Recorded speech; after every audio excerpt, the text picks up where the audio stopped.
Bonjour à tous, c'est Edjawan. Aujourd'hui, on se retrouve pour parler du match PSG Strasbourg. Donc voilà, alors qui s'est soldé par un 4-0 du Paris Saint-Germain, mais c'est pas un 4-0 voilà comme on les aime. Comme Justement, je c'est-à-dire vais comme vous ça. parler un peu de ce match en détail parce que c'est une large victoire, mais qui aurait pu, on va dire, tourner autrement. Donc bon, on va commencer par la première mi-temps. Donc le match était vraiment assez dominé par Paris. Bon, Strasbourg a eu quelques occasions près du but parisien, mais on va dire rien de bien dangereux.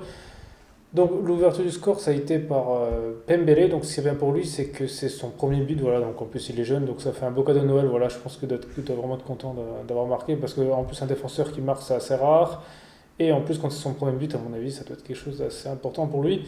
Donc voilà, c'est bien qu'il marque. Voilà, donc ça, c'est bien. Donc voilà, ensuite, voilà, après Mbappé, quelques occasions, mais après c'était pas non plus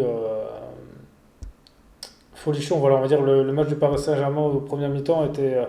Il y a eu des occasions, ils ont dominé le match, mais voilà, c'était pas extra. Surtout, le problème, en fait, ce qui est embêtant avec ça, c'est qu'en face, ça jouait pas vraiment pas à Strasbourg. Voilà, ils défendaient, mais ils attaquaient pas. Et je pense qu'ils auraient pu quand même avoir plus d'occasions parce que, on va dire, dans les matchs, on va dire l'année dernière, quand des fois où Paris, justement, affrontait des équipes ultra défensives, alors, ok, ils avaient des fois du mal à marquer, mais ils avaient quand même des occasions. Là, c'est que ça passait même pas, quoi. En gros, les occasions étaient vraiment pas franches du tout. C'était pas extra. Ça se voyait. Heureusement qu'ils ont marqué. À mon avis, ils ont voulu gérer. Et voilà. Donc c'est un peu ça qui s'est passé en première mi-temps. Il n'y a pas vraiment eu grand chose à dire. Voilà, c'était un match un peu limite. On aurait dit un match amical entre les deux. Ensuite, en deuxième mi-temps, alors là, ce qui était inquiétant, c'est que avant que Paris marque, eh ben, ils ont concédé quand même quelques occasions. Voilà. Et je pense qu'ils auraient pu prendre un but.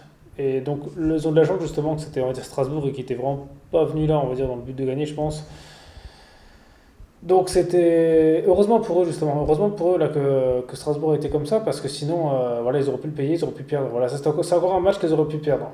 Donc c'est ça le problème, c'est que la Paris c'était vraiment pas dedans parce qu'il suffisait là il y a eu deux trois occasions qui marquent et là ça aurait été un autre match et je suis pas sûr qu'ils auraient marqué après. Parce que justement le deuxième but en fait c'est une erreur de Strasbourg, voilà donc c'est un joueur qui fait une mauvaise passe en retrait, ça profite à Di Maria qui passe à Mbappé et puis but quoi. Voilà, c'était vraiment un but cadeau. Voilà, c'est une passe en retrait mal comprise entre les joueurs. Donc, comme ça arrive. Donc, s'il n'y avait pas eu ça, déjà, il n'y aurait pas le deuxième but. Donc, c'est pour ça que je pense que si Strasbourg avait marqué, ils n'auraient pas fait cette erreur-là et il n'y aurait pas le deuxième but. Ensuite, le Ensuite, troisième but a vraiment été beau. Voilà, donc c'était une frappe de Ganagay de loin. Donc, c'était vraiment un super but. En plus, c'est rare de le voir marquer, lui. Je n'ai même pas le souvenir d'avoir vu marquer, ou alors ça doit faire très longtemps. Et en plus, un super but. Donc, c'est bien pour lui qui marque un beau but. Voilà, la frappe, elle était bien placée. Voilà, il a bien joué. C'est qu'il a comme du talent, je pense, pour marquer des buts comme ça, parce qu'il faut quand même les mettre. Hein, je veux dire, beaucoup de joueurs de Ligue 1 l'auraient mis complètement au-dessus.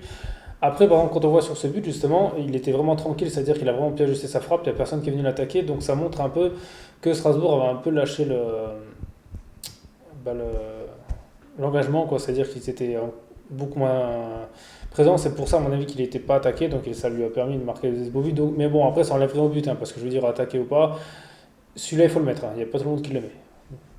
Et ensuite, le quatrième but, donc voilà, c'était un but de Kidd, mais voilà, c'était un but encore une erreur défensive. Et voilà, le Strasbourg a vraiment abdiqué en fin de match. Voilà, ils sont plus de 3 buts presque en 10 minutes. Donc voilà, c'est parce que là, Strasbourg, quand ils ont vu ça, ils ont dû se dire, voilà, dans leur tête, c'était compliqué. Et puis ils ont dit, allez, on a perdu, donc ils étaient plus dedans. Mais c'est pour ça que s'il n'y avait pas eu cette erreur, Strasbourg, l'opportunité de revenir, en plus, Strasbourg est 17ème, mais c'était vraiment pas du bon jeu.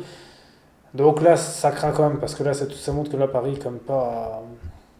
En plus, là, pour la première fois, ils sont pas champions d'automne. Bon, c'est déjà arrivé, mais là, ça va faire, je pense, vraiment longtemps qu'ils ne s'est pas arrivé, donc c'est un peu dommage pour eux. Et si, par exemple, au mercato, il n'y a pas de nouveauté, je vois pas comment ils vont faire pour changer, parce que là, il faut quelque chose qui change, là, parce qu'on peut pas dire, voilà, la forme physique, je veux bien, mais là, maintenant, le championnat, voilà, on est presque en fin d'année, les joueurs au niveau là, ils ont le temps de s'adapter. Les autres équipes sont dans le même cas qu'eux, et bizarrement, Paris, c'est ceux qui sont le plus en difficulté, parce qu'ils sont en difficulté partout, quoi.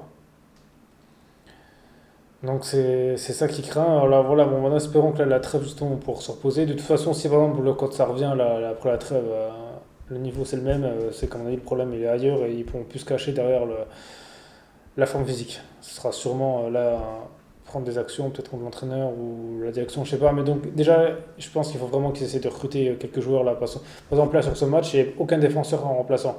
Il y aurait eu des blessés. Bon, heureusement que c'est Strasbourg, hein, mais imaginez ça contre un match en Ligue des Champions, c'est pas possible.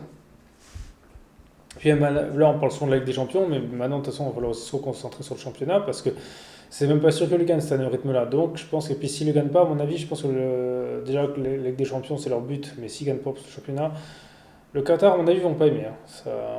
Ça a arrivé il y a quelques années et je pense que là, ça risque de poser problème. Voilà, c'est des choses que j'ai pas dit sur ce match, voilà, que vous voulez rajouter. Voilà, je vous laisse ça libre à vous dans les commentaires, même si c'est vrai que ce match était vraiment, on va dire, un peu ennuyeux, voilà, mais après, c'est les matchs, tous les matchs de Paris récemment, c'est un peu ça, quoi. Donc, on va dire, c'est un match normal, limite. Donc voilà, en tout cas, merci à tous d'avoir regardé cette vidéo, c'était Edge One, et puis on se retrouve très vite pour une prochaine vidéo.